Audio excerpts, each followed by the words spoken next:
하나님의 말씀 신명기 17장 신명기 17장입니다. 14절에서 20절 말씀입니다. 신명기 17장 14절에서 20절 말씀.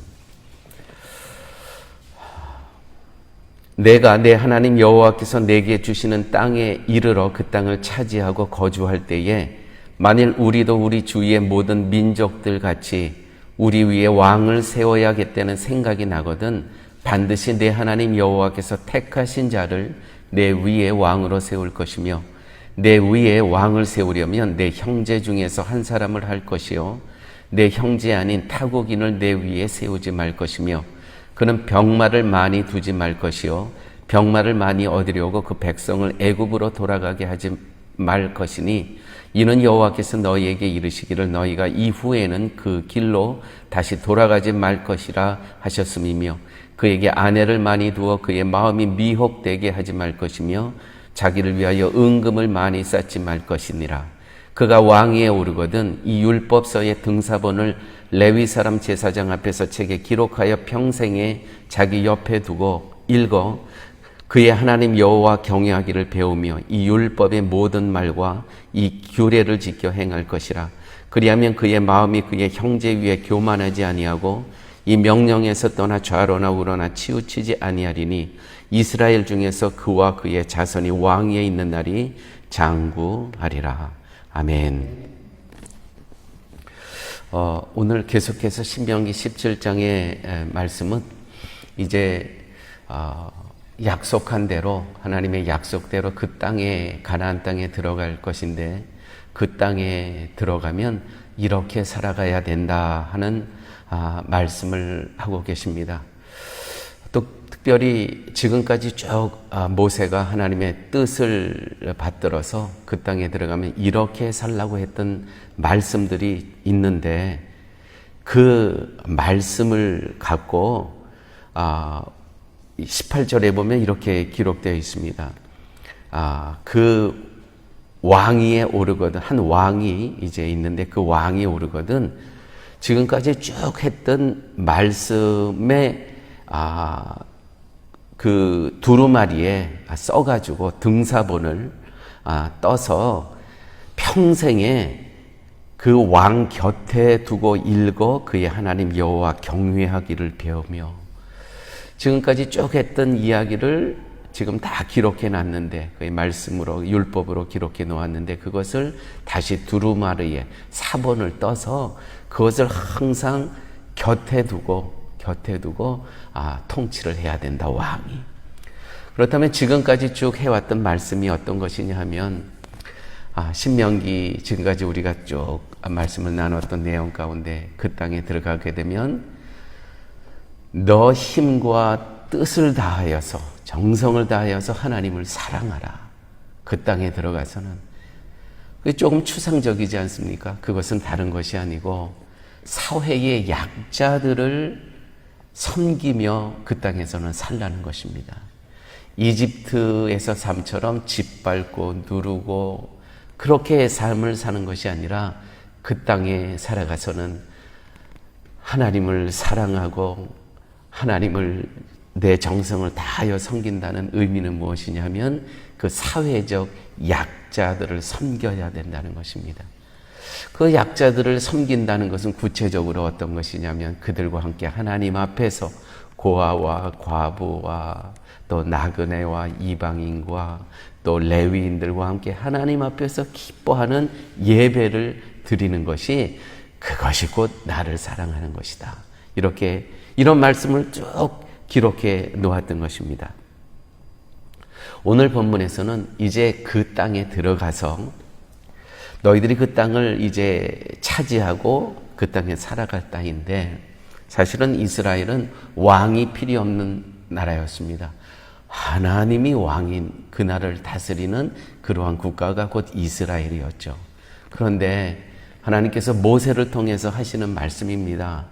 그렇지만 만일 우리도 우리 주위의 모든 민족들 같이 우리 위에 왕을 세워야겠다는 생각이 나거든 왕을 세운다는 것은 이건 절대로 하나님의 뜻이 아니었습니다.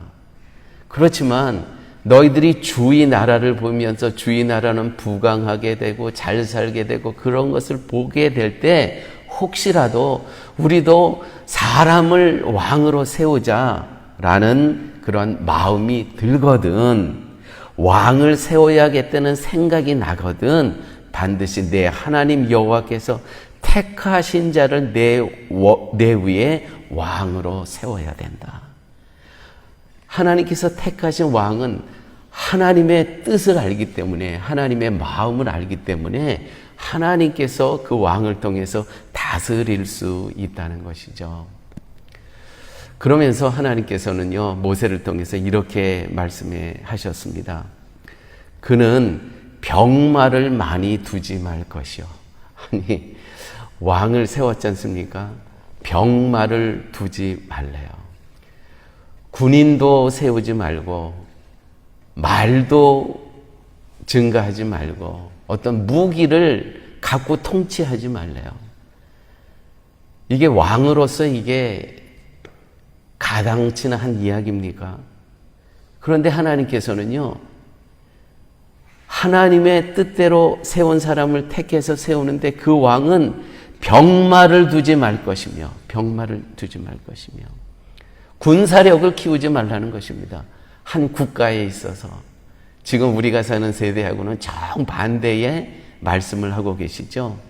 그 다음에 쭉 내려와서 이렇게 기록되어 있습니다. 17절, 그에게 아내를 많이 두어 그의 마음이 미혹되게 하지 말 것이며, 쾌락의 삶을 살지 말라는 것입니다. 여기에 딱 들어가는 사람이 누구죠? 솔로몬이. 하나님께서는 이미 어떻게 될 것을 다 알고 계셨죠. 솔로몬이라는 이 왕은 정말 군사력이 최강이었습니다. 아내가 얼마나 많았냐면 후궁이 700명이요, 첩이 300명이었습니다. 그에게 아내를 많이 두어 그의 마음이 미혹되게 하지 말 것이며, 이렇게 아내를, 이 후궁은 왕족만이 후궁이 될 수 있었고 첩은 평민들에게서도 택할 수 있었지만 이 후궁은 왕족만이 가능했던 것이죠. 그러니까 이방 나라에 이 많은 왕족들의 이 딸들을, 공주들을 데려왔다는 것은 이 주위에 있는 나라들과 얼마나 협력의 관계, 이 자기 나라를 지키기 위해서 정말 인간적인 생각으로 이렇게 얼마나 많은 나라들과 동맹을 맺고 혈맹을 맺었던 그와 같은 모습을 볼 수가 있는 것입니다. 또 세 번째, 하나님께서 말씀하시기를 자기를 위하여 은금을 많이 쌓지 말 것이며, 솔로몬 시대에 이러한 계단에도 금으로 깔았고 의자도 금으로 다 도배를 했고, 하지만 모든 것이 다 금이었습니다. 하나님께서 이거는 걸 다 기억하시고요, 그렇게 하지 말라고 하셨거든요. 그런데 솔로몬 때 와서는 이것이 다 무너졌습니다. 사랑하는 여러분, 오늘 이 말씀 속에서 하나님께서 원하셨던 것은 나를 의지하라는 것이죠. 나를 의존하라. 나를 의존하라. 너가 갖고 있었던 생각, 너가 가지고 있었던 뜻, 너가 가지고 있던 계획 다 내려놓으라는 것이죠. 군사력으로 나라가 세워지는 거 아니라는 것입니다. 경제력으로, 은금으로, 경제력으로 나라가 세워지는 거 아니라는 것입니다. 내려놓으라는 것입니다. 그 많은 후궁첩을 1000명이나 두고 이웃 나라들과 혁명의 관계, 혈맹의 관계, 동맹의 관계를 그렇게 맺어서 나라가 든든히 세워지는 것이 절대로 아니라는 것이죠. 하나님께서 지금 이 모세를 통해서 이스라엘 백성들에게 하시는 말씀이 뭡니까? 내려놓음입니다. 다 내려놓고 나만 의지하라. 너 뜻, 너 계획, 너 판단, 내 주장, 내 고집 내려놓으라는 것입니다. 그런데 교회 여러분, 우리가 이 땅에 살면서 이것이 얼마나 어려운 것입니까? 아니, 눈앞에 지금 벌어지는 이 위급한 상황에 내가 내려놓는다고 과연 이 일이 해결될 수 있을까? 그런데 하나님께서는요, 내려놓으라고 지금 말씀하고 계시는 겁니다. 로마서 12장 1절 말씀입니다. 그러므로 형제들아, 내가 하나님의 모든 자비하심으로 너희를 권하노니, 정말 간절히 너에게 권하는 것이 있는데, 너희 몸을 하나님이 기뻐하시는 거룩한 산 제물로 드리라. 무슨 뜻입니까? 내려놓고 하나님 앞에 와서 예배를 드릴 때 그것이 그 산 제물이 되어서, 그것이 흠과 티가 없는 제물이 되어서 하나님께서 그 제물인 너의 예배를, 제사를 받아주신다는 뜻 아니겠습니까? 이는 너희가 드릴 영적 예배들이라. 교회 여러분, 우리가 하나님 앞에 나올 때 이 신명기 17장에도 제사를 드릴 때 어떻게 제사를 드리냐 하면, 소가 흠이 없는 거, 정말 티도 없고요, 병도 없는 건강한 거를 드리래요. 우리가 하나님 앞에 나올 때 우리는 이 모습 이대로 나옵니다. 우리는 흠도 있고 우리의 욕망도 있고 우리가 부족한 거, 연약한 거 얼마나 많이 있습니까? 우리는 그대로 나온다고 합니다. 예, 그게 맞아요. 근데 어떤 조건 하에서 맞냐면, 예수 그리스도의 보혈의 피로 우리가 잠겨 있을 때 하나님께서는 그 상태를 흠이 없다라 그러는 거예요. 정결하다는 거예요.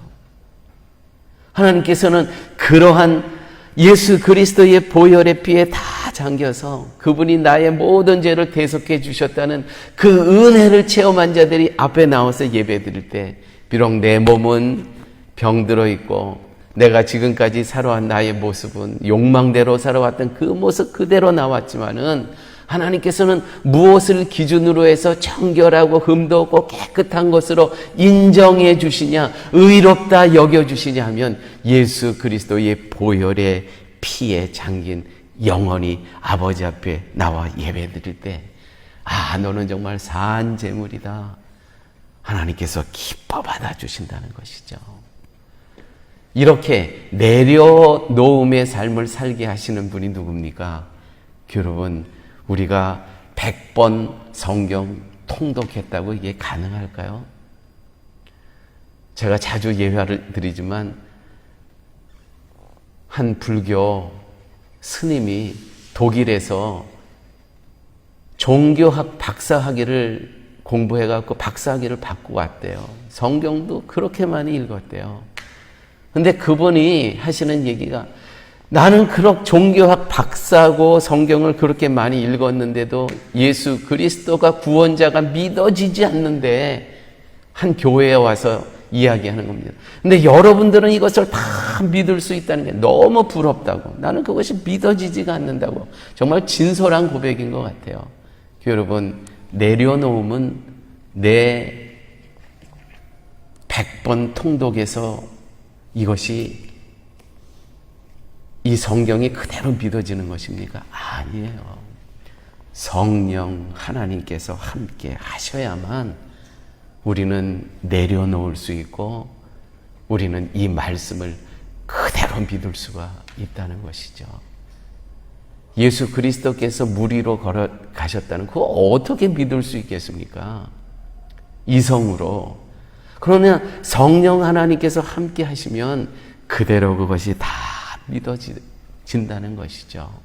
사랑하는 여러분, 우리가 이 땅을 살아가면서 내 생각대로, 내 기준대로 세상이 진행되지 않습니다. 그렇게 안 됩니다. 그럴 때마다 우리 기도하셔야 됩니다. 아버지 하나님, 오늘 당신 앞에 제가 내려놓습니다. 나의 고집도 당신의 거룩한 능력의 선 위에 올려드립니다. 나의 주장도 올려드립니다. 나의 모든 것을 올려드린다는 것은 내어드림, 이제 위탁입니다. 운전대를요, 이제는 내가 운전하는 거 손 놓고 하나님께서 운전하십시오. 나의 운전하십시오. 내가 운전하게 되면요, 사람들하고 계속 부닥쳐요. 주위의 환경에 계속 어려움이 당합니다. 그런데 여러분, 내려놓을 때, 맡길 때 놀라운 반전들이 일어난다는 것이죠. 하나님께서는 이스라엘 백성들에게 그 나라에 들어가거든 병마를 늘리지 마라. 그거 다 내려놔라. 또한 하나님께서 말씀하셨습니다.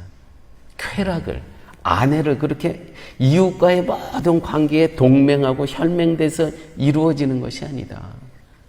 나하고 혈맹을 맺어야지 어디 이웃과 혈맹을 맺는다고.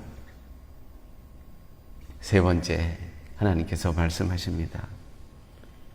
금과 경제력, 여러분 다 맡기실 때 하나님께서 그분이 정말 힘이 되시고 능력이 되시고 우리의 삶을 그분은 선한 목적지로 십자가 항구로 인도해 주실 것입니다. 아멘. 아버지 하나님, 감사합니다. 오늘도 말씀 속에서 우리가 이 땅의 삶을 어떻게 살아가야 될 것을 가르쳐 주심을 감사합니다. 내 뜻대로 의지대로 사는 것이 아니고 모든 것을 내려놓고 하나님의 능력의 손에, 거룩의 손에 모든 것을, 나의 인생의 문제를 올려놓고 하나님께서 풀어가실 수 있도록 양도하고 위탁하며 살아갈 수 있는 저희의 삶으로 인도하여 주시옵소서. 이제는 예수 그리스도의 무한하신 은혜와 하나님의 극진하신 사랑과 성령님의 인도하시고 동행하시고 내주하심이 이제 나머지 인생, 나의 고집과 주장과 경험 다 내려놓고 오직 하나님께서 나의 삶을 인도하시는 대로 겸손히 순정하며 따르기를 소원하며 이전을 나서는 우리 사랑의 교회 교우머리 위에 인생 앞날 위에 이제부터 영원토록 함께 있을지어다. 아멘.